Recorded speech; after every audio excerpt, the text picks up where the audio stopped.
नमस्कार, DD news पर आप दो टूक देख रहे हैं। मैं हूं अशोक श्रीवास्तव। कल छत्तीसगढ़ और उसके साथ साथ मध्य प्रदेश के लिए, मध्य प्रदेश विधानसभा चुनाव के लिए वोट डाले जाएंगे। छत्तीसगढ़ में कल दूसरे चरण के जो मतदान है उसके लिए पोलिंग होगी और इन दो राज्यों का मतदान पूरा हो जाएगा। और कल के मतदान के बाद एक तरह से कह सकते हैं कि सारा फोकस अब राजस्थान पर होगा, जहां बीजेपी और कांग्रेस के बीच सीधी लड़ाई है। इन दो राज्यों के अलावा सारा फोकस राजस्थान पर होगा, जहां पर बीते 5 साल से कांग्रेस की सरकार तो है, लेकिन कांग्रेस की सरकार में जिस तरह की उठापटक हुई, वो उठापटक जो है उसके बाद कांग्रेस के लिए लगभग 3 से 4 साल तक सरकार चलाना जो है बड़ा दुष्कर कार्य था। और इसीलिए राजस्थान में कांग्रेस ने अपना जब चुनाव घोषणा पत्र जारी किया तो उसने 7 बड़ी गारंटियां दी फिर से सत्ता में वापसी के लिए। लेकिन आज बीजेपी ने इन 7 गारंटियों के जवाब में अपना संकल्प पत्र जारी किया। तो तेरा वादा मेरा वादा, आज दो टूक में हम इसी पर चर्चा करेंगे, क्योंकि एक तरफ कांग्रेस ने अपनी गारंटी दी है, दूसरी तरफ बीजेपी ने अपना संकल्प पत्र निकाला है। और बीजेपी ने जो अपना संकल्प पत्र निकाला है उसमें बीजेपी ने खास करके महिलाओं और युवाओं पर तो बहुत फोकस रखा ही, लेकिन बीजेपी ने साथ साथ ये बड़ा ऐलान कर दिया कि अगर उनकी सरकार आएगी तो भ्रष्टाचार को लेकर एसआईटी बना दी जाएगी। और यहां तक भी कि बीजेपी के राष्ट्रीय अध्यक्ष ये कह रहे हैं कि जो भ्रष्टाचारी थे, जिन्होंने युवाओं के सपने जो हैं बेच डाले, उनका इशारा साफ तौर पर जो पेपर लीक हुए राजस्थान में 19 बार पेपर लीक हुए उसकी तरफ था, और इसमें भ्रष्टाचार का एक बड़ा हाथ था। तो उन्होंने कहा कि जो लोग भी भ्रष्टाचार में शामिल थे उनको जेल की सिखियों के पीछे भेजा जाएगा। बड़ी बात यह भी रही कि बीजेपी एक तरफ से भ्रष्टाचार के मुद्दे पर सीधा अशोक गहलोत के और उनके परिवार पर भी आक्रमण कर रही है। दूसरी तरफ कांग्रेस, जो इतने साल से कांग्रेस के अंदर दरअसल जो अशोक गहलोत वर्सेस सचिन पायलट का मामला था उसको सुलटाने की कोशिश कर रही है।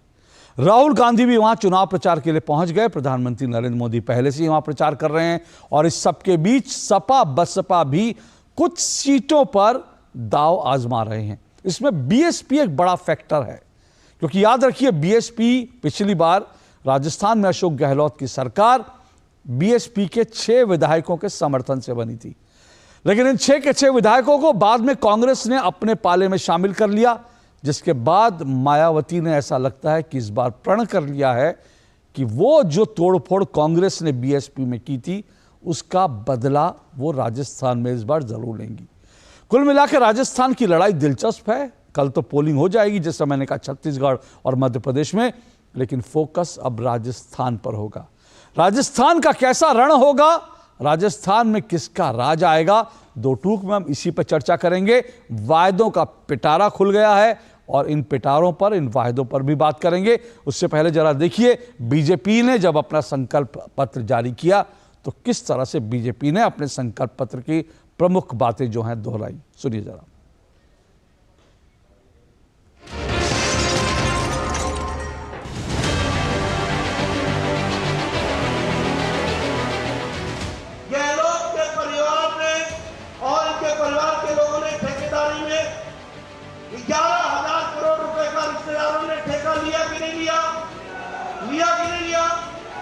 इसके भाई ने, गहलोत के भाई ने फर्टिलाइजर में सब्सिडी वाला फर्टिलाइजर एक्सपोर्ट किया कि नहीं किया, भ्रष्टाचार किया कि नहीं किया, केस लगे कि नहीं लगे हैं।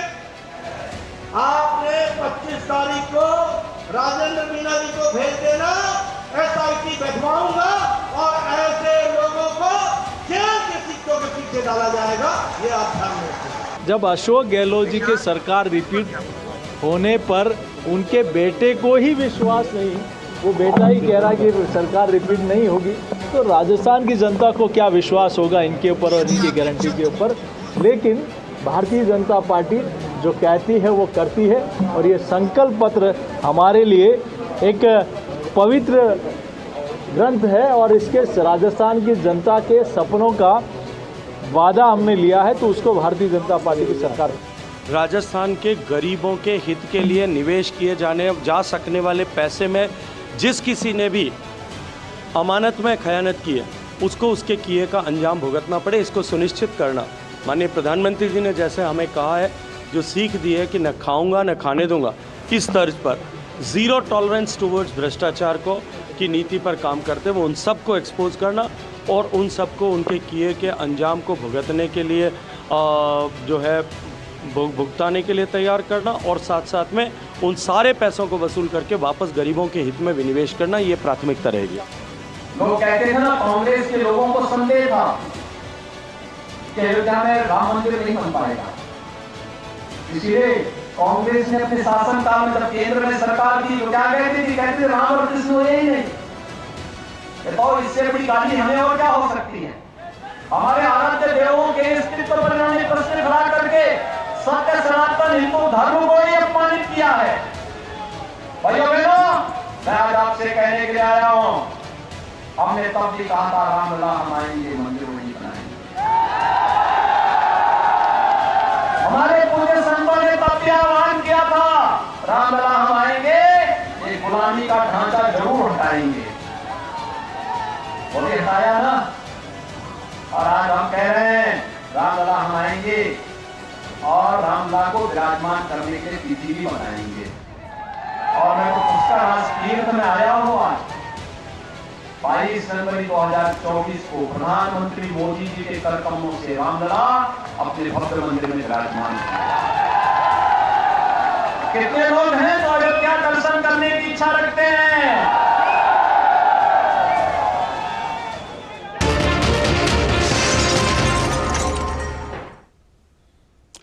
देखा हमने, बीजेपी ने अपना संकल्प पत्र जो घोषित किया, जो संकल्प पत्र आज उसका जो है जनता के बीच ले गई, उसमें वादे तो बहुत है, लेकिन ऐसा लगता है कि बीजेपी भ्रष्टाचार को एक बड़ा मुद्दा बनाने जा रही है राजस्थान में, क्योंकि लगातार बीजेपी अब भ्रष्टाचार के मुद्दे पर कांग्रेस सरकार पर प्रहार कर रही है।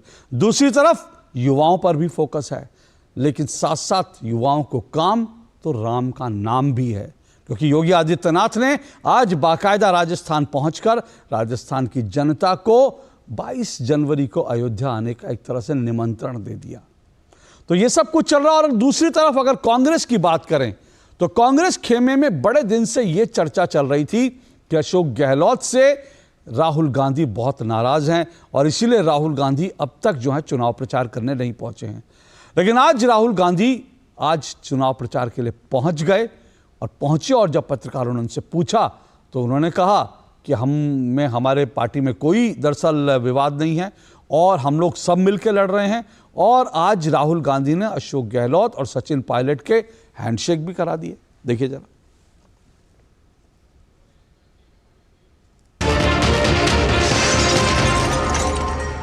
एक साथ नजर नहीं आ रहे हैं, एक साथ हैं, एक साथ रहेंगे और कांग्रेस पार्टी यहाँ स्वीप करके चुनाव जीतेगी। आगे भी हम लोग जो स्कीम बनाई है और नई स्कीम लेके आएंगे, स्कीम बन के उनको और मजबूत करेंगे। नौकरी हमने दी, 3 लाख नौकरी दी है। हिंदुस्तान में कितने राज्यों ने दी है। पेपर लीक की बात करते हैं, पेपर लीक के लिए हमने आजीवन कारावास का कानून बना दिया। तो देखा आपने, और आज 2 टूक में इसी मुद्दे पर इसी पे चर्चा करेंगे। तेरा वायदा मेरा वायदा, लेकिन सवाल यह है जनता का क्या है इरादा। और यही मेरा सवाल भी आज 2 टूक में, मेरा आज का सवाल जिस पर आज की डिबेट, आज की इस चर्चा को बढ़ाएंगे, वो मेरा आज का सवाल आपके सामने है। मेरा आज का सवाल, कांग्रेस की गारंटी, भाजपा का संकल्प, मेरा वादा तेरा वायदा, लेकिन जनता का आखिर क्या है इरादा, इसी पर चर्चा करेंगे आज। जनता का क्या है इरादा। फिलहाल मेरे साथ जो है आज इस वक्त 2 मेहमान जो है जुड़ चुके हैं। आइए दोनों मेहमानों का परिचय करवा दूं। मेरे साथ लक्ष्मीकांत भारद्वाज जुड़ चुके हैं, बीजेपी के प्रवक्ता हैं, राजस्थान से हैं। और मेरे साथ राजनीतिक विश्लेषक और कांग्रेस समर्थक राहुल लाल जुड़ चुके हैं, जो इस वक्त राजस्थान में ही हैं। आप दोनों का बहुत बहुत स्वागत, शुक्रिया। बहुत जल्द मेरे साथ बीएसपी और समाजवादी पार्टी के प्रवक्ता भी जुड़ेंगे। लेकिन पहला सवाल लक्ष्मीकांत भारद्वाज जी आपसे है। लक्ष्मीकांत भारद्वाज जी, एसआईटी बनाने की बात आज बीजेपी ने बड़े जोर शोर से की, पार्टी अध्यक्ष ने की। भ्रष्टाचार ऐसा लगता है कि आप बड़ा मुद्दा बनाने जा रहे हैं। अब तक तो ऐसा नहीं लगता था कि राजस्थान में लाल डायरी की बात होती थी, लेकिन इसके अलावा भ्रष्टाचार एक बड़ा मुद्दा पर आज ऐसा लग रहा है कि बीजेपी अगले 25 तारीख तक जो प्रचार होगा भ्रष्टाचार पर फोकस होगा, और आप अशोक गहलोत को भी निशाना बना रहे हैं। क्या वजह है, क्या कारण है आपको एकदम से भ्रष्टाचार लगा बहुत बड़ा मुद्दा हो गया? देखिए अशोक जी, एकदम से नहीं लगा, और लगातार भारतीय जनता पार्टी पिछले 5 साल में इस मुद्दे को उठा रही है। पिछले 4 सालों से ट्रांसपेरेंसी इंटरनेशनल की रिपोर्ट कहती है कि राजस्थान भ्रष्टाचार के मामले में देश में नंबर 1 पर बना हुआ है। और ये इस कारण हुआ क्योंकि कांग्रेस पार्टी की पूरी सरकार भ्रष्टाचार में लिप्त रही। राजस्थान के संसाधनों को लूट करने का काम कांग्रेस पार्टी की सरकार और उसके मंत्री करते रहे। एक के बाद एक चीजें सामने आई जिनके ऊपर राजस्थान की सरकार की जो एजेंसियां उन्होंने कोई कार्रवाई नहीं की। ना केवल भारतीय जनता पार्टी बल्कि कांग्रेस के खुद के विधायक, खुद के मंत्री सरकार के दूसरे मंत्री और मुख्यमंत्री पर भ्रष्टाचार का आरोप लगाते रहे, लेकिन कोई कार्रवाई नहीं हुई। बिल्कुल खुली सामने आई। पीपल खूंट प्रतापगढ़ में हमारे यहाँ एक जगह है जहां पर लाइमस्टोन की 1000 करोड़ रुपए की माइंस को मार्बल की माइंस बताकर 5 करोड़ रुपए में अलॉट कर दिया गया। ऐसे सैकड़ों उदाहरण राजस्थान में है जो भ्रष्टाचार की खुली गवाही देते हैं, लेकिन सरकार की जो एजेंसियां, चाहे एसीबी हो, एसओजी हो या पुलिस हो, उन्होंने कोई कार्रवाई नहीं की। जो सेंट्रल एजेंसियां उसमें आई, ईडी आई, और ईडी ने जिस तरह रुपए बरामद किए, जिस तरह सोना बरामद किया, जिस तरह भ्रष्टाचार की काली कमाई को सामने लाकर खड़ा किया, उससे राजस्थान के लोगों में एक आश जगी है कि सरकार आएगी, भारतीय जनता पार्टी की सरकार आएगी। और भारतीय जनता पार्टी की सरकार जो 5 साल की कांग्रेस पार्टी की लूट है, जो राजस्थान की जनता से उन्होंने लूटी है, उसका हिसाब लेगी। और उस हिसाब में जो कांग्रेस पार्टी के नेता हैं, कांग्रेस पार्टी के विधायक, सांसद, मंत्री जिन्होंने राजस्थान को लूटने का काम किया है, उनके खिलाफ सख्त से सख्त कार्रवाई होगी।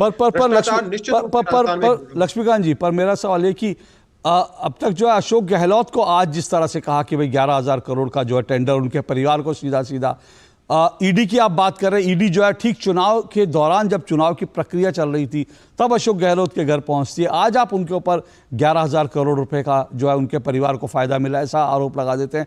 इस सब का कोई सबूत है कि आप सिर्फ आरोप लगाने के लिए आरोप लगा रहे हैं? देखिए अशोक जी, इस बात को आप समझिए, ये ईडी अभी नहीं आई है। अशोक गहलोत जी के भाई के ऊपर सीबीआई की रेड कुछ सालों पहले हो चुकी है, और जो बाकी की बातें हैं जो जिनमें ईडी की एंट्री हुई है, वो आज पहली बार नहीं हुई है। और ईडी के खुद ने ईडी ने वहां पर एफआईआर नहीं की है, बल्कि जो स्टेट गवर्नमेंट की एजेंसीज हैं उन्होंने जो एफआईआर की, उसमें जो इन्वेस्टिगेशन हो रही थी उसमें ईडी ने एंट्री की, और जो न्याय राजस्थान सरकार की एजेंसियां नहीं दे पा रही थी वो देने का काम ईडी ने किया। आप देखिए, पेपर लीक हुए, 19 पेपर लीक हुए। 19 पेपर लीक में करोड़ों रुपए राजस्थान की सरकार से जुड़े हुए लोगों ने पेपर लीक करके राजस्थान के लोगों को लूट कर कमाए, युवाओं को लूट कर कमाए। 70 लाख अभ्यर्थियों का भविष्य बर्बाद कर दिया। स्टेट गवर्नमेंट की एजेंसीज ने कोई कार्रवाई नहीं की। सरकार ने उन जो अभियुक्त है उनको बचाने में पूरा रात दिन एक करके लगाई। लेकिन जैसे ही ईडी आई, ईडी ने उन्हीं अभियुक्तों से जिनको राजस्थान की सरकार ने छोड़ दिया था, उन्हीं की अभियुक्तों को पकड़ कर जिस तरह की उनसे बरामदगी की है, करोड़ों रुपए मिले हैं, सोना मिला है, उनसे बहुत सारे सबूत मिले हैं। ये इस बात की गवाही है कि जो सेंट्रल गवर्नमेंट की एजेंसियां हैं वो राजस्थान में आकर लोगों को न्याय देने का काम कर रही हैं। राजस्थान सरकार की एजेंसियां सरकार के दबाव में कुछ नहीं कर रही। और बहुत सारे ऐसे उदाहरण हैं जिन उदाहरणों के माध्यम से बात सामने आ रही है कि सरकार के किसी विभाग में भी एक भी विभाग ऐसा नहीं छूटा जहां पर लूट ना मची हो। राजस्थान में हर क्षेत्र में लूट मचाने का काम राजस्थान की कांग्रेस पार्टी की सरकार ने किया है। भले ही वो चाहे कृषि क्षेत्र हो, भले ही चाहे वो बेरोजगारों के पेपर आउट करने का मामला हो, भले ही चाहे दूसरे कोई क्षेत्र हो, जिनमें लूट करने का काम कांग्रेस पार्टी की सरकार ने किया।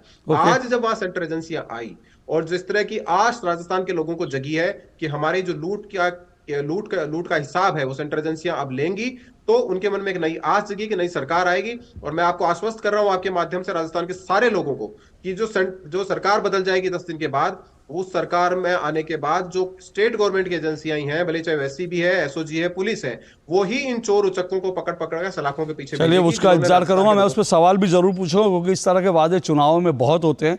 एसआईटी बहुत चुनाव में वादे होते हैं। लेकिन मैं उससे पहले आऊँ, लेकिन उससे पहले मैं राहुल लाल जी ये जो है सीधा अब तो अशोक गहलोत जो है उनका परिवार पूरा भ्रष्टाचार की चपेट में आता दिख रहा है, और लक्ष्मीकांत जी कह रहे हैं, बीजेपी कह रहे हैं एसआईटी बनाएगी, किसी को बख्शेगी नहीं।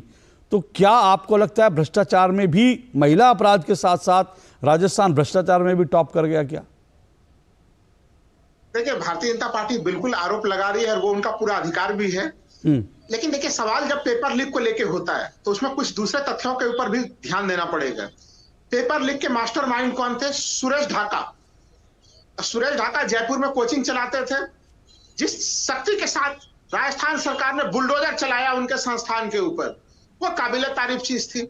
19 पेपर लीक हुआ है, नहीं होना चाहिए था अशोक जी। लेकिन जब यहाँ पे मैं भिलवाड़ा में हूँ, यहाँ पे छात्रों से बातचीत हो रही थी। छात्र कह रहे थे कि भारतीय जनता पार्टी वालों से क्या आशा रखे हम लोग।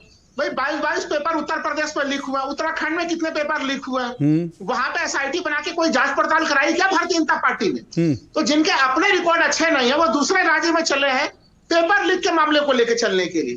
हमें तो लग रहा है कि आज का जो राजस्थान का चुनावी संकल्प पत्र जो भारतीय जनता पार्टी का जारी हुआ है, दो चीज हुई है। या तो भारतीय जनता पार्टी कांग्रेस के ट्रैक में फंस गई है, या फिर भारतीय जनता पार्टी राजस्थान के जनता को बेवकूफ बना रही है।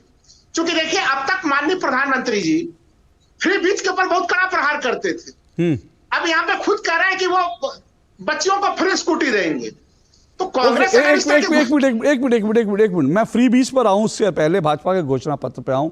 आप ये कह रहे हैं कि जो पेपर लीक के मामले में जो भी पेपर लीक हो रहे थे उनके खिलाफ सख्त कार्रवाई की गई है। आप यही कह रहे हैं ना कि सख्त कार्रवाई की है, लेकिन उसके बावजूद पेपर लीक रुके क्यों नहीं? पेपर लीक रुके क्यों नहीं राजस्थान में? मैं वही कह रहा हूं कि देखिए, सख्त कार्रवाई हुई और अब उसके बाद क्या हुआ कि जब उसके बावजूद भी नहीं रुका तो सरकार ने कानून में संशोधन किया और आजीवन कारावास तक का कड़ा प्रावधान कर दिया कि भविष्य में कोई हिम्मत ना करे। अब तो ये कुछ प्रयास आप उनके तरफ से देख सकते हैं। देखिए, आज के समय में स्थितियां हैं कि जब केंद्रीय एजेंसियां ईडी, सीबीआई, इनकम टैक्स किसी के घर में छापा मारती है तो जनता में सहानुभूति उत्पन्न होता है। जनता उन्हें भ्रष्टाचारी नहीं मानती है, जनता मानती है कि आप केंद्र सरकार के विरोध में खड़े हैं, इसलिए ये एजेंसियां आपके घर में आई हुई है। और यहाँ पे अगर राजस्थान में मैं कहूं तो इन गतिविधियों के कारण कांग्रेस के साथ जनता का समर्थन और ज्यादा जुड़ा है। राहुल, ये तो वक्त बताएगा। खैर, ये इसको कि कांग्रेस को कि सेंट्रल एजेंसीज के जाने पर लोग क्या सोचते हैं क्या नहीं सोचते, मुझे लगता है ये तो फैसला जो जनता करेगी जब वोट मतदान होगा और उसके बाद जो है चुनाव नतीजे आएंगे। लेकिन जो आपने कहा, मैं उसका रिएक्शन जल्दी से ले लेता हूं मैं लक्ष्मीकांत जी से। लक्ष्मीकांत जी, वो कह रहे हैं कि भाई जो मुख्य आरोपी है उसके यहाँ बुलडोजर चला दिया, इतना कड़ा कानून बना दिया, और पेपर लीक तो सही बात है हर राज्य में हो रहा है, तो फिर आप पेपर लीक को राजस्थान में इतना बड़ा मुद्दा क्यों बना रहे हैं? इससे ज्यादा सरकार, अशोक गहलोत सरकार क्या करेगी? उसने बुलडोजर चला दिया, कड़ा कानून बना दिया, आजीवन कारावास की सजा तक का ऐलान कर दिया। देखिए, इन बातों को आप समझिए सर। जो जिस सुरेश ढाका का नाम लेकर ये बात कर रहे हैं वो 2.5 साल से आज भी फरार है, राजस्थान की पुलिस के पकड़ में नहीं है और वो कांग्रेस पार्टी का कार्यकर्ता है। कांग्रेस पार्टी के नेताओं का उसको संरक्षण है, खुद मुख्यमंत्री का उसको संरक्षण है। दूसरी बात, आपने कहा बुलडोजर चला दिया। अरे भैया, किसके ऊपर बुलडोजर चला दिया? सुरेश ढाका जिस कोचिंग इंस्टीट्यूट को किराए पर लेकर चलाता था, उस कोचिंग इंस्टीट्यूट पर बुलडोजर चला दिया। वो तो उसकी थी ही नहीं। जिस मकान मालिक की वो कोचिंग थी, उस बेचारे का क्या दोष? उसके घर पे ऊपर बुलडोजर चला दिया। अगर आपको बुलडोजर चलाना था तो सुरेश ढाका के घर पे चलाते, उसके इंस्टीट्यूट पे चलाते, उसकी प्रॉपर्टी पे चलाते। जिसका बेचारे का कोई दोष नहीं है उसके ऊपर बुलडोजर चलाकर आप इस तरह की बात करते हैं। इन्होंने कहा कड़ा कानून बना दिया, पेपर लीक को लेकर कड़ा कानून बना दिया, आजीवन कारावास की सजा कर दी। जिस दिन इनका कानून बना पेपर लीक को लेकर, उसके ठीक दूसरे दिन एक फिर पेपर आउट हो गया। इनकी सरकार का कोई इकबाल नहीं बचा, इनकी सरकार को कोई सरकार नहीं मानता, सर्कस की तरह सरकार चलाते हैं। उन सरकारों का कोई इकबाल नहीं है। इनके खुद के लोग, इन्होंने कहा दूसरे राज्यों में पेपर आउट बिल्कुल हुए होंगे, मैं इस बात से इंकार नहीं करता कि दूसरे राज्यों में पेपर आउट हुए, उत्तर प्रदेश में सरकार के लोग पेपर लीक में शामिल हो, ये केवल राजस्थान में हुआ है। गोपाल केसावत कौन है? पूर्व मंत्री है कांग्रेस पार्टी की सरकार का। कौन है? बीडी जारोली, माध्यमिक शिक्षा बोर्ड का चेयरमैन है। आरपीएससी का मेंबर आपका पेपर लीक के मामले में पकड़ा जा रहा है। राजीव गांधी स्टडी सर्किल के लोगों के ऊपर आरोप है, आपके खुद उच्च शिक्षा मंत्री पर आरोप है। तो आपकी सरकार के लोग शामिल हैं पेपर लीक करने में, दूसरे राज्यों में ये नहीं है। इसलिए मैं आपको फिर दोहरा रहा हूं कि कांग्रेस पार्टी की पूरी सरकार करप्ट है। कांग्रेस पार्टी की सरकार ने राजस्थान के 70 लाख अभ्यर्थी जिनके पेपर लीक करने के कारण भविष्य बर्बाद हो गया, उनके भविष्य बर्बाद करने की जिम्मेदार कांग्रेस पार्टी है और उसको सख्त सजा कांग्रेस पार्टी की सरकार को सजा 25 नवंबर को राजस्थान की जनता देने वाली है। राजस्थान की जनता इतनी उतावली है, और ये भाई साहब कह रहे थे कि जो ईडी के छापे पड़ते हैं, एजेंसी के छापे पड़ते हैं, उससे सहानुभूति मिलती है। श्रीमान जी को पता नहीं है कि जिन सहानुभूति नहीं मिलती, जनता उसे भारत रत्न पद्मश्री मांगती है, उन्हें छात्र जनता उन्हें पुरस्कार के रूप में मांगती है। सीबीआई जांच की मांग करी, एजेंसियों पर हमको भरोसा नहीं है, इसकी सीबीआई जांच करवाई जाए, और वो महीनों तक आंदोलन करते रहे। चोर उचक्कों के घर छापे पड़ते हैं, चोर उचक्कों को उठाकर लॉकअप में बंद करते हैं तो लोग तालियां बजाते हैं, खुश होते हैं, उनके साथ सहानुभूति नहीं होती। मानकर चलिए लोगों की सहानुभूति है या नहीं है, ये तो जाहिर सी बात है। मैं फिर कह रहा हूँ, ये तो वक्त तय करेगा, जनता तय करेगी, मालूम पड़ जाएगा जब नतीजे आएंगे। लेकिन ये बात जो कह रहे हैं राहुल लाल, ये बात तो सही है कि कानून का इकबाल नहीं रह गया। अगर एक नहीं दो बार ऐसे 3 बार ऐसा हुआ, पुलिसकर्मी बलात्कार करते हुए पकड़े जाते हैं और कानून का जो इकबाल है वो कानून का डर नहीं रह गया, खौफ नहीं रह गया अपराधियों को। और वो कह रहे हैं कि बुलडोजर किसके घर चला है? अपराधी के घर तो चला नहीं, जो किराए पे किसी की बिल्डिंग ली वहां चला दिया, तो ये तो दिखावा हुआ ना। उनके बैंक देखिए, मैं बता देता हूं कई सारे तथ्यों को। उनके बैंक अकाउंट सीज किए गए, उनके जो अन्य ब्रांचेस थे कोचिंग के उसको सीज किया गया है। तो वो क्या किसी पड़ोसी के किए गए? और सबसे महत्वपूर्ण चीज कि राजस्थान इस तरह से कठोर कानून बनाने वाला देश में पहला राज्य बन गया है। यहाँ पे मैं बात क्या होता है भैया? सुन लीजिए जरा, सुन लीजिए। उत्तर प्रदेश आपके उत्तर प्रदेश लोक सेवा आयोग के सदस्य वो भ्रष्टाचार के मामले में शामिल थे, वहाँ के परीक्षा नियंत्रक भ्रष्टाचार के मामले में शामिल थे। तो देखिए परीक्षा के मामले में सुन लीजिए, आपको दूसरे प्रदेश की जानकारी नहीं है या नहीं बोलना चाह रहे, मैं जानकारी दे देता हूँ। जो योगी जी ओके, एक एक करके राहुल लाल, आप बार बार कानून बनाने की बात कर रहे हैं और मैं यही कह रहा हूं कि कानून का राजस्थान में डर किसी को नहीं है। अभी जो लक्ष्मीकांत जी ने कहा कि जब कानून बनता है उसके अगले दिन फिर पेपर लीक होता है, और अगर कांग्रेस के लोग खुद इन्वॉल्व हैं उसके अंदर तो फिर कानून क्या करेगा? और स्थानीय एजेंसियां तो वो कह रहे हैं बार बार कि स्थानीय एजेंसियां नहीं कर रही हैं काम। स्थानीय एजेंसियां जो है वो और सबसे बड़ी बात फिर यही है कि मुझे नहीं मालूम, लेकिन अगर ये कह रहे हैं लक्ष्मीकांत जी तो मैं मानता हूं कि वो उनका दावा सही होगा। मुझे बताइए अब तक पकड़ में क्यों नहीं आया वो व्यक्ति? वो फरार क्यों है अब तक? राजस्थान में ऐसा होता है कोई भी व्यक्ति अपराध करता है उसके बाद गायब हो जाता है, वो पकड़ में ही नहीं आता। देखिए ये तो बहुत सारे अपराधी भागे हुए हैं, अब वो भाग जाए और वो पकड़ में ना आए, अब इसके लिए ये कह देना कि राज्य सरकार का समर्थन प्राप्त है, तो ये किसी मामले का बहुत ज्यादा सरलीकरण की स्थिति होगी।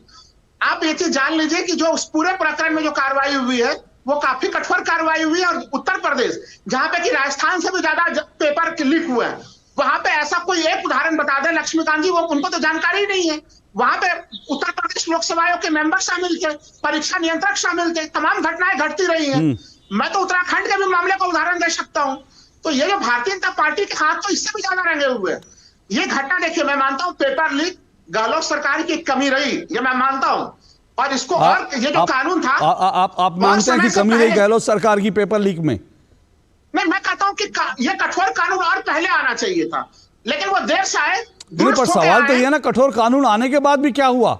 नतीजा तो उस कानून का कुछ नहीं हुआ ना अभी तक। आजीवन अगर वो व्यक्ति पकड़ा ही नहीं गया, आजीवन कारावास किसके लिए है? अगर जो आरोपी है वो भागा हुआ है, फरार है, पुलिस पकड़ नहीं पाई है, तो कड़े कानून बना के कौन सा तीर मार लेंगे आप? तो उसके तमाम संपत्तियां जब्त की जा रही हैं अशोक जी। देखिए ये तो आधार जानकारी दे रहे हैं कि भाई किसी का जो बिल्डिंग तोड़ा गया वो हो सकता है कि वो किराए के मकान वाला हो, बाकी दूसरे संपत्तियों को भी जब्त किया गया है। मैं दावे के साथ कह रहा हूं, सुरेश ढाका जी के दूसरे संपत्तियों को भी जब्त किया गया है। वो ज्यादा दिन तक भाग नहीं सकते हैं। कम से कम अशोक गहलोत के रहते हुए तो उनका भागना मुश्किल ही नहीं, असंभव है। दुनिया के जिस कोने में होंगे उनको पकड़ के लाया जाएगा। देखिए भ्रष्टाचार के मामले को भारतीय जनता पार्टी बनाने का प्रयास कर रही है, लेकिन जनता इसके टाइमिंग को भी समझती है। अभी इन्होंने बोला कि ईडी सीबीआई इनकम टैक्स की एंट्री कब हुई थी? इसकी एंट्री तब हुई थी कुछ वर्ष पहले, जब राजस्थान में operation lotus Bharatiya Janata party ने पुरजोर चलाने की कोशिश की थी, और वो जब विफल हो गया था तब खिसियाई बिल्ली खंभा नोचे की तरह इन एजेंसियों को यहाँ पे छोड़ा गया था। तो इसलिए जनता बहुत अच्छे से जान रही कि इन एजेंसियों का कितना सदुपयोग हो रहा है। और जो अपराधियों के ऊपर कार्रवाई की बात है, तो वसुंधरा राजे के पीरियड में क्या एक्शन था और आज अशोक गहलोत के समय में क्या एक्शन है, ये दुनिया पूरी तरह से देख रही है कि बीजेपी के पीरियड के समय की तुलना में आज अपराध में काफी ज्यादा कमी आई है। ओके रुकिए, मेरे साथ इस वक्त अशोक यादव समाजवादी पार्टी के प्रवक्ता भी जुड़ चुके हैं। अशोक जी मुझे हाँ, मैं आ रहा हूँ लक्ष्मीकांत जी, आ रहा हूँ, एक मिनट आ रहा हूँ। मैं सिर्फ बता दूं, समाजवादी पार्टी के प्रवक्ता अशोक यादव मेरे साथ जुड़ चुके हैं। बीएसपी का भी इंतजार करो। समाजवादी पार्टी 5 सीटों पर लड़ रही है।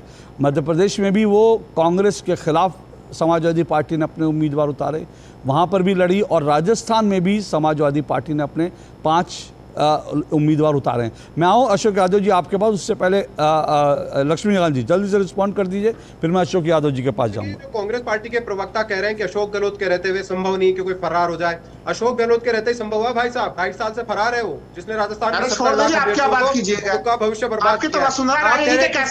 ललित मोदी जी के साथ राहुल रुकिए, एक एक करके मैं आपको मौका दे रहा हूँ। यहाँ पर ईडीआई उसके बाद शुरू हुआ है। ईडी ने उसकी संपत्ति जब्त की, उसकी प्रॉपर्टीज को अटैच किया है। और दूसरी बात आप कह रहे हैं एसीबी कैसे काम कर रही थी, मैं बताऊं आपको। इनका पेपर लीक का कानून बनने के बाद इनका पूर्व मंत्री कांग्रेस पार्टी का 18 लाख रुपए पेपर पास कराने के नाम पर पकड़ा गया। और जब उसके खिलाफ चार्जशीट पेश की गई, उससे जिस अधिकारी ने उसको पकड़ा, बजरंग सिंह शेखावत एडिशनल एसपी, उस बजरंग सिंह शेखावत का ट्रांसफर कर दिया गया। जो इस केस का आईओ था राजेश जांगीर, उसका ट्रांसफर कर दिया गया। जब चार्जशीट कोर्ट में पेश की गई तो उसको भ्रष्टाचार की धाराएं उसमें से हटा दी गई। कोर्ट ने उस पर टिप्पणी की कि आप अभियुक्त को बचाने की कोशिश कर रहे हो। ये काम कर रही थी राजस्थान के अशोक गहलोत की सरकार, जिसने बीडी जारोली जो कि फरार हो गया पेपर लीक के मामले में, जिसको बर्खास्त कर दिया राजस्थान की सरकार ने, उसको एसीबी ने क्लीन चिट दे दी। राजीव गांधी स्टडी सर्कल के सीधे सीधे इन्वॉल्वमेंट राजस्थान के पेपर लीक में शामिल था, उन सब लोगों को क्लीन चिट दे दी। इस तरह का काम आपको लग रहा है कि पार्टी की निर्दोष लोगों को पकड़ के अभी तक डाल दिया गया, नियुक्त किए गए, निर्दोष लोगों को पकड़ा जाए। ओके ऊपर जिम्मेदारी थी परीक्षाओं को कंडक्ट कराने की, उसी आदमी ने पेपर लीक कर दिया राजस्थान में। इससे ज्यादा कुछ गलत बात हो सकती है। अशोक गहलोत तो अभिशाप है राजस्थान पे। राजस्थान के माथे से अशोक गहलोत नाम का अभिशाप हटेगा। लक्ष्मीकांत जी रुकिए, लक्ष्मीकांत जी रुकिए, राहुल लाल जी रुकिए, मुझे एक छोटा सा ब्रेक लेना, फिर उसके बाद मुझे उसके बाद अशोक यादव जी के पास भी जाऊंगा। लेकिन एक बात मैं ब्रेक पे जाने से जरूर पहले ये कहना चाहता हूं, ये भ्रष्टाचार का मुद्दा सिर्फ यहीं पर नहीं रुका है। ये भी बात हो रही है राजस्थान में जल जीवन मिशन में भी भ्रष्टाचार हुआ है, और अगर ऐसा है उस पर भी ज़रूर बात होनी चाहिए, क्योंकि इसलिए ज़रूरी है, राजस्थान एक ऐसा प्रदेश है जहाँ पर पानी की भयंकर किल्लत है, और अगर जिस राज्य में पानी पीने का पानी नहीं हो लोगों के पास, और वहाँ पर जल जीवन मिशन जो लोगों को पानी जल से नल पहुँचाता है, अगर उसमें भी करप्शन हो जाए तो मुझे लगता है ये काड़ में खोज का ये कीज का काम है, कि काड़ में भी कोड़ में भी आपको जो है कीज हो जाए, उसका काम है। नीम करेला और नीम चढ़ा कहते हैं ना, ये वही बात है। मैं आऊँगा इस पर, लेकिन इस बीच मेरे साथ बीएसपी के प्रवक्ता भी रहेंगे, मैं उनके पास भी आऊँगा, लेकिन इस छोटे से ब्रेक के बाद।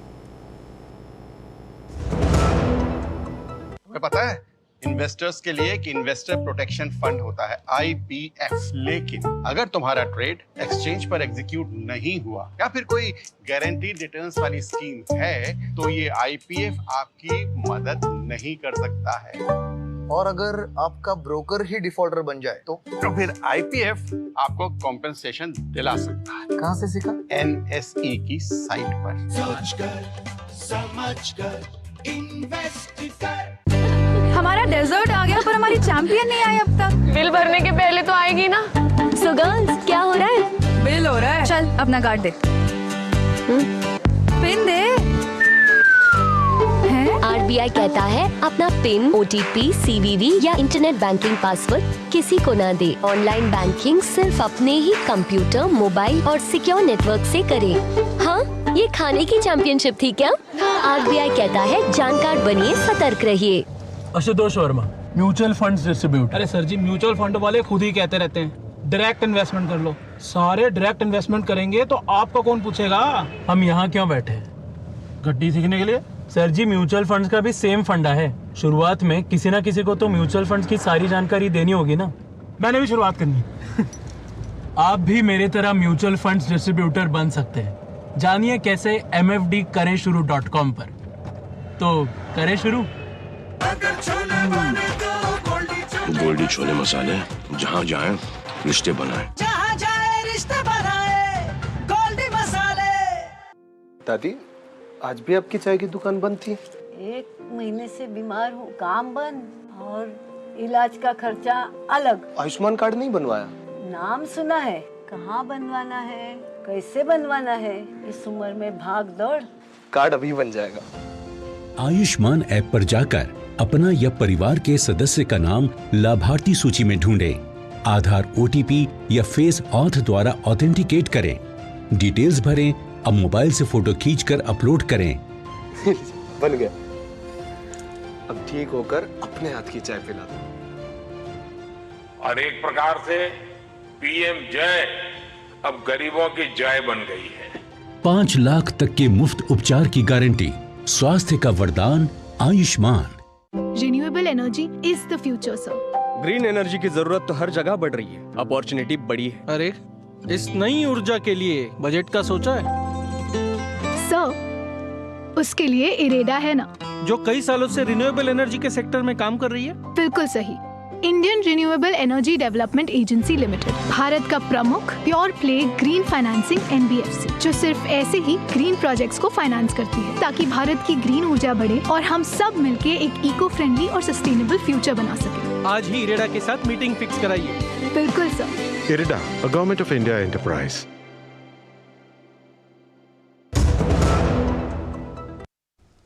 दो टूक आप देख रहे हैं। दो टूक में आज हम बात राजस्थान की कर रहे हैं। किसका होगा राज, यानी किसका होगा राजस्थान। पहले कांग्रेस ने अपने गारंटी दी थी, 7 गारंटियां कांग्रेस की प्रमुख रहीं और बीजेपी ने आज अपना संकल्प पत्र जारी किया और बीजेपी के संकल्प पत्र में भी वायदों की झड़ी लग गई है। तो कुल मिलाकर देखें तो राजस्थान में वायदे तो बहुत बड़े बड़े हैं, पर सवाल ये है कि जनता जो है इन किसके वादों पर यकीन करेगी, ये एक बड़ा सवाल है। मैं आऊँगा इस पर चर्चा करेंगे। मेरे साथ जो मेहमान जुड़े हैं, लक्ष्मीकांत भारद्वाज बीजेपी से जुड़े हुए हैं, राहुल लाल जुड़े हुए हैं, राजनीतिक विश्लेषक, कांग्रेस समर्थक, और अशोक यादव समाजवादी पार्टी के प्रवक्ता हैं। अशोक यादव जी, राजस्थान में भी समाजवादी पार्टी चुनाव मैदान में उतरी हुई है। आप लोग इंडिया अलायंस का हिस्सा हैं, 5 सीटें पर आप लड़ रहे हैं। मध्य प्रदेश में तो समझ में आता है, वहाँ पर समाजवादी पार्टी पिछली बार भी कई अच्छी वहाँ पर इस सिचुएशन में थी। क्या यहाँ पर सिर्फ कांग्रेस को मध्य प्रदेश का हिसाब चुकता करने के लिए आप लड़ रहे हैं, डैमेज करने के लिए लड़ रहे हैं क्या? नहीं, देखिए, समाजवादी पार्टी जो मध्य प्रदेश या राजस्थान में लड़ रही है वो किसी को डैमेज करने के लिए नहीं लड़ रही है। वो अपने पार्टी का जनाधार अन्य राज्यों में बढ़ाने के लिए लड़ रही है, क्योंकि हमारा मानना है। जी बोले आप। जी अशोक यादव जी, अशोक यादव जी बोलिए। जी हम सुन रहे हैं आपको। अच्छा, अशोक यादव जी फ्रीज हो गए जरा। अशोक यादव जी फ्रीज हो गए। अशोक यादव जी मैं आपके पास आऊं, लेकिन उससे पहले, जैसे अशोक यादव जी आप फ्रीज हो गए, मैं आपके पास आऊंगा, लेकिन जैसे मैंने पहले कहा था कि जल जीवन मिशन में अगर घोटाला हो रहा है तो ये अपने आप में बहुत चिंता की बात है। लेकिन सवाल यह है कि इसके प्रमाण, राहुल लाल, क्या जल जीवन मिशन में भी घोटाला वहां पर हुआ, जैसा बीजेपी आरोप लगा रही है कि भाई केंद्र से पैसा जाता है राजस्थान के लिए कि राजस्थान को पानी मिले, लोगों के घर पानी पहुंचे, लेकिन उसमें भी घोटाला हो रहा है? देखिए, मैं तो कह रहा हूं केंद्र सरकार की एजेंसियां तो बिल्कुल 24 घंटा सक्रिय है। भारतीय जनता पार्टी के राज्यों में तो जाते नहीं है, लेकिन कांग्रेस शासित राज्यों में तो वो वहीं पर ड्यूटी लगा रहे हैं। अगर ऐसा कुछ होता तो बिल्कुल मजबूत आंकड़े के साथ बीजेपी उपस्थित होती। तो ये चुनाव से पहले एक तरह से कहीं कहीं परसेप्शन पॉलिटिक्स के लिए की जाने वाली राजनीति है। ये भ्रष्टाचार के जितने आरोप लगा रहे हैं, मुझे तो अभी भी याद है माननीय प्रधानमंत्री जी ने आप कह रहे, एक मिनट राहुल लाल, आप कह रहे हैं परसेप्शन की पॉलिटिक्स है, जल जीवन मिशन में कोई घोटाला नहीं हुआ, आप ये कह रहे हैं? मैं कह रहा हूं कोई अगर बड़े स्तर पे घोटाला होती तो इनकी एजेंसियां का शांति के साथ। अच्छा, मुझे बताइए राहुल लाल, मुझे बताइए राजस्थान में बीते 5 सालों में क्या पानी की समस्या पर कितना काम किया राज्य सरकार ने, अशोक गहलोत सरकार ने? बिल्कुल, देखिए वो हर मामले पर सक्रिय रही है। और देखिए यहाँ पे ये चीज कह रहे हैं ना, अभी जो भारतीय जनता पार्टी के प्रवक्ता ने उनके लिए आपत्तिजनक शब्द का प्रयोग किया कि वो अभिशाप है, तो उनको ये ध्यान रखना चाहिए कि वो तीसरे बार के बने हुए मुख्यमंत्री हैं। लोगों ने बार-बार उनको टेस्ट किया है और बीजेपी को हटा के चुना था। नहीं, ठीक है। मेरा सवाल क्या है, मेरा सवाल, आप उस पर जरूर उन पर सवाल किया, लेकिन मेरा सवाल क्या है, मैं पूछ रहा हूँ, क्या आपको लगता है कि राजस्थान में, आपसे पूछ रहा हूँ कि पानी को लेकर कितना काम हुआ? ये पानी को लेकर काफी काम हुआ। मेरे पास देखिए आंकड़े नहीं है उससे संबंधित, क्योंकि मैं तथ्यों के साथ चीजों को रखता हूं, लेकिन जो मैं फील्ड में देख रहा हूं, अलग अलग जगहों पर देख रहा हूं, तो वो काम जो है कि नजर आ रहा है। इसमें कहीं कोई दो राय वाली चीज नहीं है। और जो मैं बीजेपी के जो भ्रष्टाचार के आरोप है जल मिशन को लेके, तो केंद्र सरकार अगर वहां पे पैसे दे रही है और राज्य सरकार अगर उसको बंदरबाट कर दे रही है, तो ऐसा स्थिति मुझे नहीं लगता कि केंद्र सरकार की एजेंसियां कहीं चुप रहने वाली थी। ओके, मैं इस पर आऊं उससे पहले, मैं जो आपने कहा ना आपके पास आंकड़े नहीं है, ठीक है, आपके आंकड़े नहीं होगी, लेकिन मेरे पास एक रिपोर्ट है पानी को लेकर के, और वो मेरी खुद की आंखों देखी रिपोर्ट है, क्योंकि मैं भी राजस्थान में कई जगह पर गया, और मैं आपको जो रिपोर्ट दिखा रहा हूं, हम इसको विस्तार से दिखाएंगे, डीडी न्यूज़ पर इसको विस्तार से हम दिखाएंगे, और ये कहीं और की नहीं, दौसा की है। और राजस्थान में जयपुर से, राजधानी जो जयपुर है, वहां से 120 किलोमीटर, महज 120 किलोमीटर दूर खुर्रा गांव है, जहां पर आज तक कोई मीडिया कर्मी नहीं पहुंचा था, जहां पर आज तक नेता कोई नहीं पहुंचे, और जहां पर आज तक पानी नहीं पहुंचा। सोचिए, जयपुर से सिर्फ 120 किलोमीटर दूर। ये बड़े डिटेल में विस्तार से मेरी रिपोर्ट है, लेकिन यहां पर मैं आपको इस रिपोर्ट का सिर्फ एक छोटा सा हिस्सा दिखा रहा हूं, ताकि आपको अंदाजा हो कि जल जीवन मिशन में दरअसल क्या हो रहा है, क्या नहीं हो रहा। पाइपें बिछ गई हैं, लेकिन फिर भी वहां पानी नहीं पहुंचा। आखिर कौन इसके जिम्मेदार है? ये रिपोर्ट देखिए, फिर उस पर चर्चा बढ़ाऊंगा मैं आगे।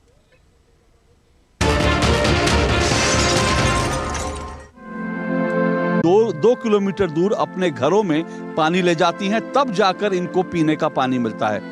हालांकि यहां पर पाइपलाइन बिछ गई है, 1 साल पहले पाइपलाइन बिछी, लेकिन पाइपलाइन में आज तक पानी नहीं आया। देखो, हम तो आपकी बात जो है ना बता सकते हैं, सरकार तक पहुंचा सकते हैं, आपके पास पानी आए, क्योंकि खुर्रा गांव में जो अम्मा कह रही हैं, ये वास्तव में गांव की बहुत बड़ी तकलीफ है। इस गांव में पीने के लिए पानी नहीं आता, लोग कह रहे हैं 5-5 दिन तक नहाते नहीं। जो पानी आता है ये बता रहे हैं कि किस तरह से इनको और यहाँ पे इसको लोगों को इस तरह से निजी टैंक बनाने पड़ते हैं। 1000 रुपये जब खर्च करते हैं तो टैंक आता है और टैंक इसमें पानी भरता है, तब जाके इनका गुजारा होता है। और ये हाल जयपुर से सिर्फ 120 किलोमीटर दूर जो है वो हाल है यहाँ पर खुर्रा गांव में। ये सिचुएशन है, ग्राउंड रियलिटी राजस्थान की इस वक्त ये है, और ये वास्तव में बहुत चिंता की बात है। राहुल लाल, 120 किलोमीटर दूर जयपुर से पाइपलाइन बिछी है, लेकिन औरतें आज भी 2-2 किलोमीटर दूर सुबह सवेरे रात को पानी भरने के लिए जाती हैं। ये राजस्थान है अशोक गहलोत का। सबसे पहले तो सर देखिए, आपके शानदार पत्रकारिता को सलाम, जो आपने बिल्कुल ये चीजें जब ग्राउंड से ये रिपोर्ट दिखाई है आपने, तो ये कमी की स्थिति रही है। और हमें लग रहा है कि राजस्थान एक बड़ा सा प्रदेश है और कई जगहों पे वहां पे कुछ कमियां इस प्रकार के हो सकती हैं, लेकिन मैंने भी ग्राउंड में कई सारे जगहों पे मैं गया हूं और वहां पे अच्छे काम भी नजर आए। तो कुछ जगह जरूर चूक की स्थितियां रही होंगी। और अभी मैंने देखा है कि राजस्थान में काफी रिकॉर्ड संख्या में नल जल मिशन के अंतर्गत लोगों को कनेक्शन भी प्राप्त हुए। वो कुछ देर बाद मैं बता दूंगा आपको कि 31 मार्च 2023 तक में, तो 2019 में केंद्र सरकार ने ये योजना लागू की थी। तो मुझे लग रहा है केंद्र सरकार की इस योजना को राजस्थान सरकार ने जमीन पे अपने स्तर पे काफी हद तक एक्टिव होकर इसे लागू करने का पूरा प्रयास भी किया है इसको। लेकिन हाँ, कमियां रही हैं, तो अगर आगे के समय मौका मिलेगा तो इन कमियों को बिल्कुल दुरुस्त भी किया जाएगा। ओके, मौका लगेगा तो इन कमियों को दुरुस्त किया जाएगा। लक्ष्मीकांत भारद्वाज, मौका मिलेगा, कुछ कमियां रह जाती हैं, भाई काम तो किया लेकिन कई जगह पे कमियां रह गई, तो उसमें कौन सी बड़ी बात है? हर जगह ऐसा होता है, हर राज्य सरकार के साथ ऐसा होता है। देखिए अशोक जी, मुझे बड़े दुख के साथ कहना पड़ रहा है कि राजस्थान में 2 साल पहले आपने देखा होगा, जालोर जिले में एक बच्ची पानी नहीं मिलने के कारण प्यास से मर गई थी, और राजस्थान ने वो दृश्य देखा 8 साल की एक बच्ची का। राजस्थान पानी के मामले में बड़े संकट में है, और इसके लिए बहुत सारे प्रयास पिछली भारतीय जनता पार्टी की सरकार ने किए थे, और उसी सरकार के दौरान वाटर लेवल एक बार जमीन का ऊपर आया था उसके प्रयासों से, लेकिन वो अभियान कांग्रेस पार्टी की सरकार ने बंद कर दिया। 38,000 करोड़ रुपया भारत सरकार ने देश में सबसे ज्यादा अगर किसी राज्य को दिया जल जीवन मिशन में, तो उसका नाम राजस्थान है। लेकिन अगर सबसे कम उसके ऊपर काम हुआ है तो उसमें राजस्थान सबसे नीचे के पायदान पर खड़ा हुआ है। 20,000 करोड़ रुपया राजस्थान की सरकार के मंत्री अधिकारियों ने जल जीवन मिशन में खा लिया। और ये जो कह रहे थे कि आप आरोप लगा रहे हैं कि आप इसके प्रमाण भी आपके पास हैं। मैं है ना प्रमाण। जब इसके सबूत लेकर भारतीय जनता पार्टी के सांसद राजस्थान की पुलिस के पास गए, तो उन्होंने उसके खिलाफ कोई कार्रवाई नहीं की। 3 दिन तक वो धरने के बाहर बैठे रहे डॉक्टर किरोड़ी लाल मीणा। जब उसमें ईडी की एंट्री हुई तो जल जीवन मिशन के 3 अधिकारी पकड़े गए, और केवल 3 अधिकारियों के घर से 16 किलो 800 ग्राम सोना और 5 करोड़ रुपए की नकदी बरामद हुई। कितने सारे और अधिकारियों के खिलाफ कार्रवाई चली। जो जल जीवन मिशन में एक ठेकेदार है पदम जैन, उस पदम जैन के ससुराल में चोरी हो गई, और जब चोर से चोरी बरामद की तो 1 बोरी भरकर प्रॉपर्टी के कागज और कई किलो सोना उसके चोर के यहाँ पर बरामद हुआ, जो उसने उसके ससुराल में से चोरी करके पकड़ा था। जितने टेंडर जल जीवन मिशन में राजस्थान की कांग्रेस पार्टी की सरकार ने किए थे, उसमें से 70% टेंडर रद्द हो चुके हैं, क्योंकि उसमें भ्रष्टाचार आकंठ फैला हुआ है। राजस्थान जैसे प्रदेश में जिसको पानी की बहुत जरूरत है, भारत सरकार ने, नरेंद्र मोदी जी की सरकार ने सबसे ऊपर प्रायोरिटी के ऊपर रखते हुए उसको 38,000 करोड़ रुपए दिया। देश में सबसे ज्यादा और सबसे ज्यादा लूट अगर किसी ने मचाई तो कांग्रेस पार्टी की सरकार ने उस पैसे से मचाई। घटिया क्वालिटी की सामग्रियां खरीदी, जो पाइपलाइन 3 फीट नीचे बिछनी चाहिए थी उसको सड़क के ऊपर पटक दिया। घटिया क्वालिटी की नल यूज की गई, पाइपलाइन यूज की गई, और पैसा खाने का काम कांग्रेस पार्टी की सरकार ने किया। भारतीय जनता पार्टी ने अपने मैनिफेस्टो में इस बात को डाला है कि जल जीवन मिशन के अंदर जिन लोगों ने भी भ्रष्टाचार किया उनके खिलाफ सख्त कार्रवाई की जाएगी, और सरकार बनते ही सबसे पहले उनको उठाकर जेल की सलाखों के पीछे ओके। अशोक यादव जी, जैसे मैंने बताया, समाजवादी पार्टी के प्रवक्ता और डॉक्टर देशराज सकरवाल बीएसपी के स्टेट सेक्रेटरी, वो भी जुड़े हुए हैं। अशोक जी 1 मिनट रुकिएगा, मैं पहले जरा डॉक्टर देशराज के पास जा रहा हूं, क्योंकि बीएसपी वहां पर पिछली बार 6 विधानसभा सीटों पे जीती थी, लेकिन 6 के 6 विधायक जो हैं कांग्रेस में चले गए, और बीएसपी कहती है कि कांग्रेस ने डाका डाला उसके घर में और 6 के 6 विधायकों को उठाकर ले गए। डॉक्टर देशराज सकरवाल, क्या आपको लगता है राजस्थान में भ्रष्टाचार एक बड़ा मुद्दा है? देखिए, राजस्थान की जो कांग्रेस पार्टी सरकार चला रही है वो भ्रष्टाचार, युवाओं के साथ में पेपर लीक और दलित, पिछड़े और महिलाओं को सुरक्षा और सम्मान देने में नाकाम रही है। पूरा प्रदेश इस बात से वाकिफ है कि पेपर लीक के मामले में जो एक भ्रष्टाचारी माहौल बना, इससे युवाओं के अंदर एक हताशा पैदा हुई है और उस हताशा को हमने बड़ी संख्या में देखा कि कई युवाओं ने सुसाइड भी किया इस मामले को लेकर के। लंबे अरसे तक वो लगातार तैयारी करते रहे, ऐन वक्त पे सरकार पेपर लीक हो गया और सरकार उसको रोकने में नाकामयाब रही। तो निश्चित तौर पे सरकारी तंत्र भी भ्रष्टाचार से जुड़ा रहा इस मामले में। और महिलाओं और दलित और पिछड़ों का मामला हमने देखा लगातार कि चाहे वो इंद्र मेघवाल का प्रकरण हो या फिर यहाँ पर डांगावास कांड हुआ हो, इस तरह की अनेक घटनाएं ऐसी रही जिससे कि कांग्रेस सरकार न केवल भ्रष्टाचार बल्कि दलित और पिछड़ों और महिलाओं को सुरक्षा और सम्मान देने में नाकामयाब रही है पूरी तरह से। और यही कारण है कि बहुजन समाज पार्टी जो देश की तीसरी सबसे बड़ी ताकत है और पूरे देश में, जब उत्तर प्रदेश में माननीय बहन कुमारी मायावती जी की जब सरकार थी तो लॉ एंड ऑर्डर के मामले में पूरे देश में एक मिसाल थी। यदि राजस्थान में यदि ये मौका मिलता है बहुजन समाज पार्टी को तो और महिलाओं, दलित और पिछड़ों को सुरक्षा और सम्मान देने में कामयाबी हासिल होगी। नहीं, लेकिन आपको मौका मिलेगा नहीं मिलेगा वो तो बात की बात है। मौका तो तीसरी पार्टी के रूप में कितना मिलेगा मैं नहीं जानता, वो तो वक्त बताएगा। लेकिन 6 आपके विधायक थे, पिछली बार कांग्रेस के साथ चले गए, इस बार भी 1-2 जीतेंगे तो किसके साथ जाएंगे? सवाल तो ये उठेगा ना। नहीं, 1-2 नहीं जीतेंगे। इस बार Bahujan Samaj party power of balance की सरकार बनाएगी। इतने विधायक जीतेंगे कि राजस्थान में बीएसपी के बिना किसी की सरकार नहीं बनेगी। यानी आप एक बार फिर बीएसपी इसी रोल में आ रही है वहां पर? आपको लगता है कि जिसके पास सत्ता की चाबी होगी? बिल्कुल, राजस्थान में बीएसपी उसी रोल में है। 2008 का इतिहास बीएसपी दोहराएगी। लेकिन आज बहन मायावती बड़े गुस्से में थी। उन्होंने कुछ ट्वीट भी किए। उन्होंने लिखा कि मेरा फर्जी वीडियो चलाया जा रहा है, मेरे नाम से फर्जी चला रही है कांग्रेस की। भाई मैंने कहा है कि भाई कुछ हो जाए, कांग्रेस नहीं जीतनी चाहिए, भले ही बीजेपी जीत जाए। देखिए, कांग्रेस पार्टी और भारतीय जनता पार्टी हमेशा फेक वीडियो और बहन जी की वॉइस में, बहन जी के ट्विटर्स के साथ छेड़खानी करके जनता को बरगलाने का काम करती रही है, उनके लोग करते रहे हैं। और बहन जी इसीलिए अपनी हर रैली में कहती है कि साम दाम दंड भेद, इन चारों नीतियों के माध्यम से कांग्रेस और बीजेपी आपके साथ में छलावा कर सकती हैं, लेकिन आपको अपनी नेता की बात को ध्यान में रखते हुए उसकी हर बात को मानना है और केवल हाथी के सिंबल को बटन दबाना है। और ये अच्छे तरीके से वाकिफ है। इसीलिए बहन जी गुस्सा है कि जो फेक वीडियो आया उसका खंडन उन्होंने ट्विटर के माध्यम से किया कि चुनावों से ऐन वक्त पहले फर्जी वॉइस के माध्यम से जो वीडियो बनाया गया वो पूरी तरह से झूठा है। और इसी के लिए कांग्रेस बौखलाई हुई है वहां पर मध्य प्रदेश में। और उसको सबक सिखाने के लिए बहुजन समाज पार्टी का कैडर वोट और दूसरे वोट हाथी का बटन दबा के ही इसको हाथी का बटन दबा के ही इसको चैलेंज करेंगे। ओके, अशोक यादव जी, मैं आपसे संपर्क टूट गया था। आप कह रहे थे कि आप किसी को डैमेज करने के लिए नहीं लड़ रहे हैं, अपना जनाधार बढ़ाने के लिए लड़ रहे हैं। लेकिन सवाल मेरा फिर वही है कि आप इंडिया अलायंस का हिस्सा हैं। जब आप इंडिया अलायंस का हिस्सा हैं तो आपकी कोशिश होनी चाहिए कि वहाँ पर एक बार फिर से अशोक गहलोत की सरकार बने।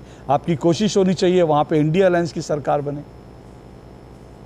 देखिए ऐसा है सुख जी कि ये बातें, इंडिया गठबंधन के जितने भी दल हैं उसमें सबसे बड़ी दल कांग्रेस पार्टी है। और कांग्रेस पार्टी कहीं न कहीं अपना जो बड़ा दल है लेकिन बड़ा दिल उसके पास नहीं है, ये सबसे बड़ी समस्या है।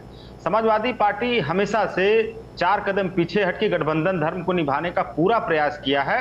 और मैं बिल्कुल जिम्मेदारी से कह रहा हूं कि आगे भी इंडिया गठबंधन का जो गठबंधन धर्म समाजवादी पार्टी निभाने का पूरा प्रयास करेगी। लेकिन जिस तरह से कांग्रेस पार्टी के जो छत्रप हैं, चाहे दिग्विजय सिंह जी हो चाहे कमलनाथ जी हो, जिस तरह से लगातार समाजवादी पार्टी को डैमेज करने का काम किया उन्होंने, ये समाजवादी पार्टी को स्वीकार्य नहीं है। आप देखेंगे कि समाजवादी पार्टी का जो जनाधार रहा है मध्य प्रदेश में 1.3% का वोट शेयर हमारा रहा है लास्ट विधानसभा चुनाव में।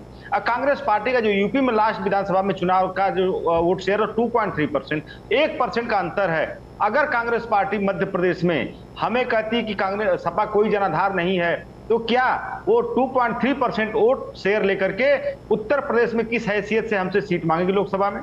तो कांग्रेस पार्टी कहीं न कहीं ये जो उसका जो दिल है, तो दिल बड़ा छोटा दिल है। दूसरी बात कि कांग्रेस पार्टी के अंदर एक थोड़ा सा दिक्कत क्या है कि ये जिसके साथ रहती है उसी को नुकसान करती है। आप देखेंगे कि उत्तर प्रदेश में हमारे साथ इनका गठबंधन है, इंडिया गठबंधन है, लेकिन इनके नेता लगातार जो अजय राय जी हैं, अजय राय जी लगातार समाजवादी पार्टी को डैमेज करने का काम कर रहे हैं उत्तर प्रदेश में, हमारे लोगों को तोड़ रहे हैं। हमारे लोगों को डैमेज कर रहे हैं। अभी एक भी बयान अजय राय का भारतीय जनता पार्टी के खिलाफ नहीं आया जब से वो प्रदेश अध्यक्ष बने हैं। लगातार समाजवादी पार्टी के खिलाफ बोल रहे हैं। तो कहीं न कहीं कांग्रेस के शीर्ष नेतृत्व को इस बात का संज्ञान लेकर के अपने प्रदेश अध्यक्ष के ऊपर काबू करना चाहिए, अपने प्रदेश अध्यक्ष को कंट्रोल करना चाहिए। लेकिन या तो कांग्रेस पार्टी का शीर्ष नेतृत्व की सहमति से अजय राय से बोल रहे हैं, या फिर अगर अपने मन से बोल रहे हैं तो कांग्रेस पार्टी उनके ऊपर कार्रवाई क्यों नहीं कर रही है? अशोक जी, क्योंकि आपने अशोक जी मैंने शुरू में आपसे सवाल पूछा था कि क्या आप मध्य प्रदेश का, क्योंकि आप राजस्थान की बात करते करते आप मध्य प्रदेश पे पहुंच गए, यूपी पे पहुंच गए, इसीलिए मैं फिर दोबारा पूछ रहा हूं कि क्या मध्य प्रदेश में समाजवादी पार्टी के साथ जो व्यवहार किया कांग्रेस ने, क्या उसका हिसाब चुकता करने के लिए आप यहाँ चुनाव लड़ रहे हैं? क्योंकि देखिए, जहाँ पर ये सभी राजनीतिक विश्लेषक जानते हैं, जहाँ पर सीधी लड़ाई होती है दो पार्टियों में, और यहाँ तो सीधी लड़ाई के बीच एक तीसरी पार्टी भी घुसी हुई है, बीएसपी जैसी पार्टी घुसी हुई है। ऐसे में समाजवादी पार्टी के लिए बहुत कुछ बचता नहीं है वहाँ पर। देखिए अशोक जी, हमारे नेताजी जब थे यहाँ पे, हमेशा राष्ट्रीय अध्यक्ष जी को, हमारे अखिलेश यादव जी को लगातार कहते रहे कि आप अन्य प्रदेशों में पार्टी का जनाधार बढ़ाइए, और उसी क्रम में हम लोग मध्य प्रदेश में भी लड़ रहे हैं, और उसी क्रम में अपने पार्टी के जनाधार बढ़ाने के लिए हम लोग राजस्थान में भी लड़ रहे हैं। ये नहीं, ऐसा नहीं है कि हम लोग बदले की भावना से कांग्रेस को डैमेज करने के लिए वहां पे लड़ रहे हैं। हमारा उद्देश्य है समाजवादी पार्टी का विस्तार, हमारा उद्देश्य है समाजवादी पार्टी को राष्ट्रीय दल का दर्जा दिलाना। तो हमारा उद्देश्य यही है। हमारा उद्देश्य, वहां भले हमें कांग्रेस डैमेज कर रही है उत्तर प्रदेश में, भले हमें कांग्रेस के जो प्रदेश अध्यक्ष लगातार डैमेज करने का प्रयास कर, लेकिन समाजवादी पार्टी अपनी तरफ से कांग्रेस पार्टी को वहां डैमेज करने के उद्देश्य से राजस्थान में नहीं लड़ रही है। समाजवादी पार्टी अपना जो पीडीए का आंदोलन है, पीडीए के आंदोलन को लेकर के राजस्थान में लड़ रही है। वही पीडीए का आंदोलन को लेकर के मध्य प्रदेश में भी लड़ी समाजवादी पार्टी। आप देखेंगे, मैं 10 सेकंड और लूंगा, कि जिस तरह से पीडीए का जो नारा हमारा था कास्ट सेंसस को लेकर के, लेकिन वो नारा आज तक लोकसभा में कई बार शरद यादव जी, लालू यादव जी, हमारे नेता आदरणीय मुलायम सिंह यादव जी लगातार उठाते रहे कास्ट सेंसस की बात, लेकिन कांग्रेस पार्टी ने उस बात को नहीं माना। आज जब हमारे अखिलेश यादव जी ने जब कास्ट सेंसस की बात की, राहुल गांधी जी भी कर रहे हैं कास्ट सेंसस होना चाहिए। तो हमारे मुद्दे को आप लपक रहे हो, ठीक है, लेकिन अच्छी बात है, लेकिन आप आगे क्या कर रहे हैं? आप आगे हमारे जो गठबंधन के धर्म को आप निभाइए, 4 कदम हम भी पीछे हट के निभाएंगे। ओके, ये गठबंधन के धर्म की जब बात आती है तो इसलिए जहाँ पे क्या धर्म क्या अधर्म जो है वो सब देश देख रहा है कि गठबंधन धर्म का कैसे, और जिसको लेकर अशोक यादव ने भी अपनी शिकायत तो दर्ज कराई थी। लेकिन एक बड़ी बात जो राहुल लाल ने पहले बोली थी, मैंने उनको रोक दिया था, उन्होंने कहा था कि जो फ्रीबीज की बात होती है, उन्होंने कहा फ्रीबीज का जो जिसको कहती थी बीजेपी, आज बीजेपी खुद फ्रीबीज पे आ गई है। मैं आऊँगा इसी मुद्दे पर, क्योंकि ये कहा जा रहा है कि बहुत सारे लोग लुभावन जो वायदे हैं बीजेपी ने भी कर डाले हैं। कांग्रेस कहती है कि 500 रुपये का हम सिलेंडर दे रहे हैं, तो बीजेपी कहती है कि हम 450 रुपये में गरीब परिवारों को सिलेंडर देंगे।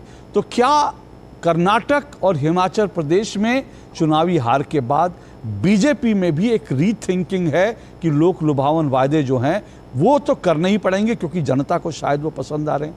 मैं आऊंगा इस पर इस ब्रेक के बाद। तुमने नौकरी छोड़ दी, अब आगे क्या प्लान है? Full time mutual fund distribution. बेटा, इतने में घर कैसे चलेगा? पापा, मेरे पास 150 क्लाइंट्स ऑलरेडी हैं और नए क्लाइंट्स मिलते रहते हैं। अब नौकरी छोड़कर full time mutual fund distributor ही बनूंगा। आप भी मेरी तरह म्यूचुअल फंड डिस्ट्रीब्यूटर बन सकते हैं। जानिए कैसे? mfdkareshuru.com पर। तो करें शुरू। Renewable energy is the future sir. Green energy की जरूरत तो हर जगह बढ़ रही है, अपॉर्चुनिटी बड़ी है। अरे, इस नई ऊर्जा के लिए बजट का सोचा है? सर, उसके लिए इरेडा है ना, जो कई सालों से रिन्यूएबल एनर्जी के सेक्टर में काम कर रही है। बिल्कुल सही। Indian renewable energy development agency limited, Bharat का प्रमुख pure play green financing NBFC, जो सिर्फ ऐसे ही ग्रीन प्रोजेक्ट्स को फाइनेंस करती है ताकि भारत की ग्रीन ऊर्जा बढ़े और हम सब मिलके एक इको फ्रेंडली और सस्टेनेबल फ्यूचर बना सके। आज ही इरेडा के साथ मीटिंग फिक्स कराइए। बिल्कुल sir. IREDA, a Government of India enterprise.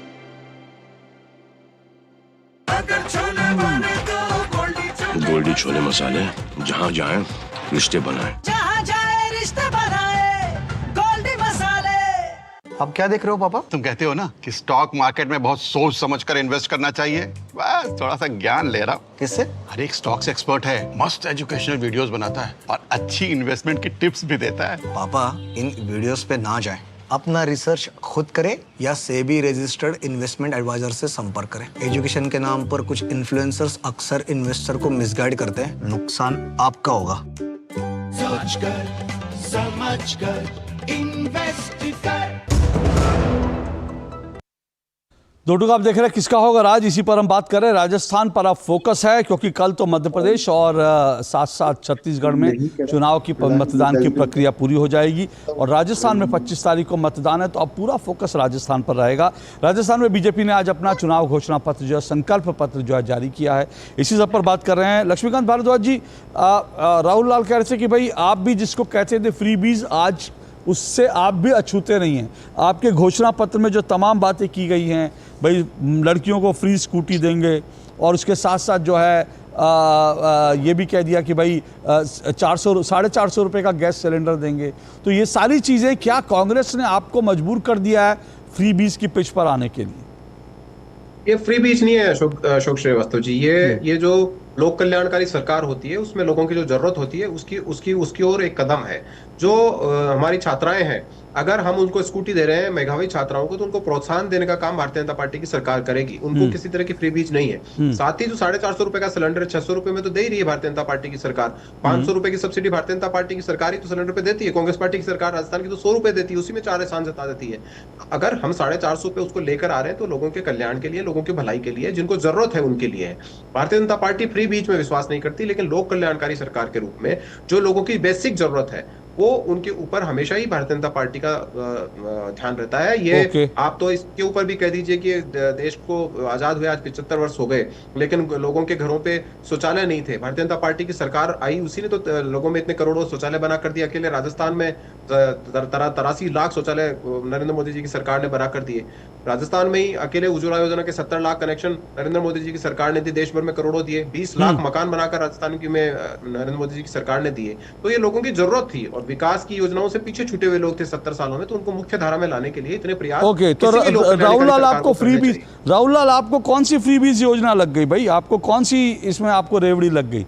जो महिलाओं को केजी से पीजी तक मुफ्त शिक्षा, 12वीं पास लड़कियों को स्कूटी, महिलाओं को सुरक्षा, महिलाओं के लिए जो है अलग थाना, ये सब चीज़ें, सस्ता गैस सिलेंडर 450 रुपये का है, तो उसमें क्या हर्ज है? अगर गरीब परिवारों के लिए कहा है तो आपको कौन सी फ्री बीज लग गई?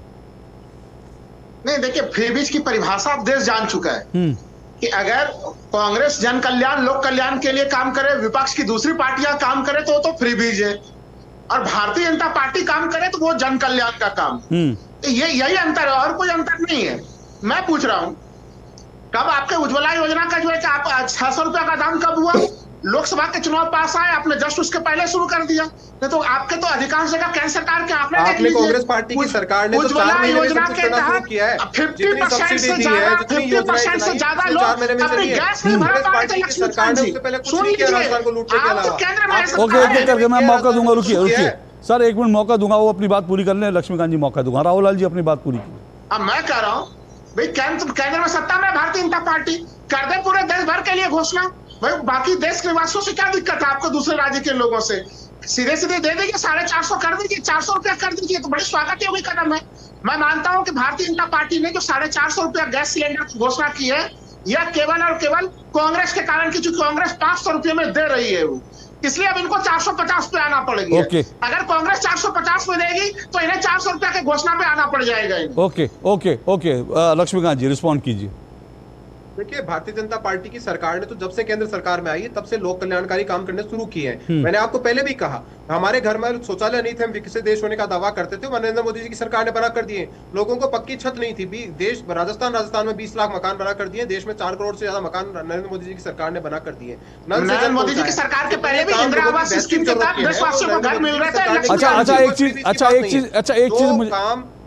जो काम सरकार को पहले दिन से करने चाहिए, जिस तरीके से नरेंद्र मोदी जी की सरकार ने किया, ठीक उसी तरीके से कांग्रेस पार्टी की सरकार को राजस्थान में करने चाहिए थे। लेकिन ये जितनी स्कीम चलाई पिछले 4 महीने में चलाई है, इतने लाख कहाँ थे? अगर आयुष्मान योजना में 5 लाख रुपए का बीमा नरेंद्र मोदी जी की सरकार दे रही है तो पहले दिन से दे रही है। आयुष्मान योजना का तो बड़ा सा घोटाला सीएजी खोज के ले आई है। आपका आयुष्मान का नाम भी मत लीजिए, उसके बाद उसको लेके कितना बड़ा भ्रष्टाचार का मामला है कि एक ही मोबाइल नंबर पर ओके अच्छा लक्ष्मीकांत जी एक मिनट लक्ष्मीकांत जी एक आखिरी सवाल अगर आपने जो वायदे किए हैं वो तो लंबी चौड़ी एक संकल्प पत्र में बहुत सारे वायदे हैं, पर सवाल है कि अगर आपको उन वायदों पर भरोसा है तो फिर आज भी राम मंदिर का जिक्र हुआ, योगी आदित्यनाथ जी गए, उन्होंने राम मंदिर के लिए निमंत्रण दे दिया, उदयपुर की घटना को आप बार बार उठा रहे हैं, तो इस तरह के मुद्दे जो हैं, जो भावनात्मक मुद्दे हैं, वो क्यों बीजेपी उस पर क्यों इतना जोर दे रही है? ये दे रही है सर कि राम मंदिर देश के लोगों का भावना है, वो मुद्दा नहीं है, और भारतीय जनता पार्टी की सरकार ने उसको पूरा किया है।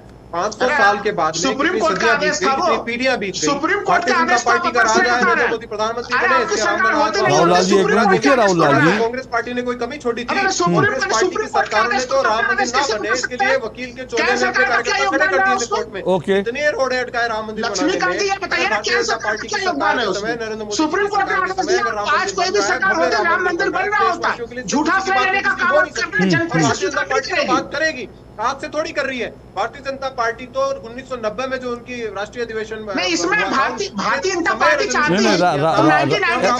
राहुल लाल जी एक मिनट राहुल लाल जी पूर्ण बहुमत की सरकार आई, हमने राम मंदिर बनाया। राहुल लाल जी अगर आप कह रहे हैं कि एक मिनट राहुल लाल जी सुनिए, तो राहुल लाल जी मेरा सवाल तो ले लीजिए। आप कह रहे हैं कि भाई ये सुप्रीम कोर्ट ने किया, तो आप सुप्रीम कोर्ट से क्यों, आप बीजेपी से क्यों कहते थे मंदिर वही बनाएंगे पर तारीख नहीं बताएंगे? तारीख तो आप बीजेपी से पूछते थे ना, आज बीजेपी तारीख बता रही है, और मुख्यमंत्री उस तारीख की घोषणा करके कह रहे हैं अभी कौन कौन आएगा, क्या गलत है? आप लोग तो तारीख पूछते थे इनसे कि भाई मंदिर वही बनाएंगे, तारीख नहीं बताएंगे। नहीं, मैं तो इनसे ये सवाल पूछ रहा हूँ, देखिए मैं तथ्यता पूछ रहा हूँ। 1993 में पीवी नरसिम्हा राव के समय में विधेयक लाने की बात हुई थी, भारतीय जनता पार्टी ने उस समय विरोध किया था कि नहीं किया था? आप देश के वरिष्ठ पत्रकारों में अशोक जी, नए नवेले पत्रकार से अगर ये सवाल करता तो वो जवाब सर सुनिए